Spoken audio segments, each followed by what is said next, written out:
어제 중소기업의 수건사업이었던 납품단가 연동제 법안이 산자위 법안 소위를 통과했습니다. 늦었지만 환영할 일입니다. 그동안 하청 중소기업은 원자재 값이 올라도 이를 납품단가에 반영하지 못하고 울며 겨자 먹기식 납품을 계속했어야 했습니다. 민주당이 당론으로 역점 추진했던 이 법안이 본회의를 통과하면 이제는 원청과 하청, 대기업과 중소기업 간의 상생협력의 새로운 장이 열릴 것입니다. 민주당은 중소기업과 함께 어렵게 만든 법안이니만큼 시행착오 없이 현장에 잘 정착될 수 있도록 만전을 기하겠습니다. 오늘 화물연대가 올해 두 번째 총파업에 돌입한다고 합니다.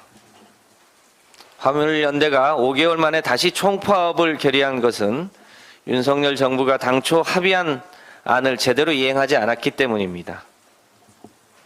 5개월 전 당시 국토교통부는 안전운임제를 지속 추진하고 적용 품목 확대 논의를 약속한 바 있습니다. 그런데 품목 확대는 적절하지 않다 하며 합의안을 공수표로 만들어버렸습니다. 정부 여당은 뒷북 당정 협의를 열어 안전운임제 일모를 3년 연장 결정을 했지만 이는 화물연대와 사전교섭 없는 반쪽짜리 연장안이자 당장 파업 막기에 급급한 임시방편에 불과합니다. 민주당은 정기국회에서 안전운임제 일몰 3년 연장과 적용 품목 최소 3개 확대를 포함한 소위 3+3 해법을 추진하겠습니다. 안전운임제는 화물노동자의 최저임금 제도입니다. 주말도 밤낮도 없는 화물노동자를 위한 사회적 안전망입니다. 정부 여당은 총파업에 법적 대응 운운하며 노동계를 겁박할 것이 아니라 당초의 약속을 지키기 위해서 노력을 다하는 것이 정부 여당의 책임임을 명심해야 할 것입니다.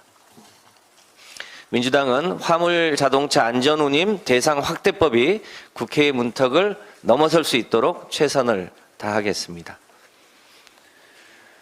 지난 22일 EU 대표국가인 프랑스와 독일 경제부 장관은 유럽형 IRA법 도입을 시사했습니다.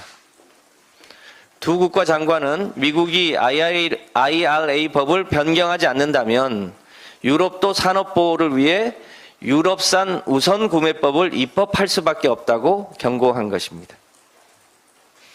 미국에 이어 유럽까지 무역 장벽을 높이면 무역으로 먹고 사는 우리나라는 심각한 타격을 입을 수밖에 없습니다. 국내산 전기차, 배터리, 풍력, 태양광 등 기후위기 대응 신산업이 공동화되고 일자리는 줄어들 것입니다. 이런 엄중한 상황에서 윤석열 정부는 대체 무엇을 하고 있습니까? 윤석열 정부는 미국의 IRA 입법 과정에서 무능과 무대책으로 일관하며 외교 참사를 빚은 바 있습니다.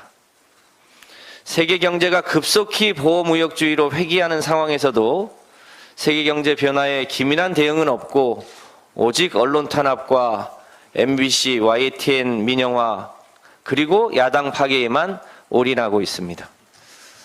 참 답답합니다. 얼마 전 글로벌 대표기업 애플은 2030년까지 모든 제품을 100% 재생에너지로 생산할 것을 공식적으로 요구했습니다. 기후위기 시대 국가 경쟁력의 핵심은 재생에너지인 것입니다. 그런데 윤석열 정부는 2030년까지 30%가 목표였던 재생에너지 비중을 21.6%로 오히려 낮추겠다고 하고 있습니다. 내년 예산에서 재생에너지 지원 예산을 수천억 원 감액하기도 했습니다. 세계 경제의 방향과 정반대입니다. 윤석열 정부는 지금에라도 재생에너지 비중을 더 높이고 기후위기 대응 신산업 중심으로 정책을 재편하기를 진심으로 권고합니다. 민주당은 이번 정기국회에서 분산에너지 특별법, 풍력발전지원특별법, 에너지전환지원법 등 재생에너지 3법을 반드시 통과시키고 잘못된 경제 에너지 정책 방향을 제대로 돌려놓을 수 있도록 최선을 다하겠습니다. 이상입니다. 네, 두 분의